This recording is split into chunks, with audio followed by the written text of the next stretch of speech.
This machine is already finished. Let's see how to make this one.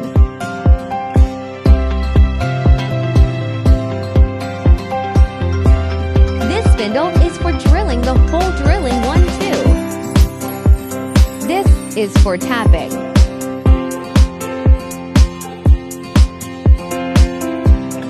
And then cutting. And here is for opening the teeth. Left side and right side.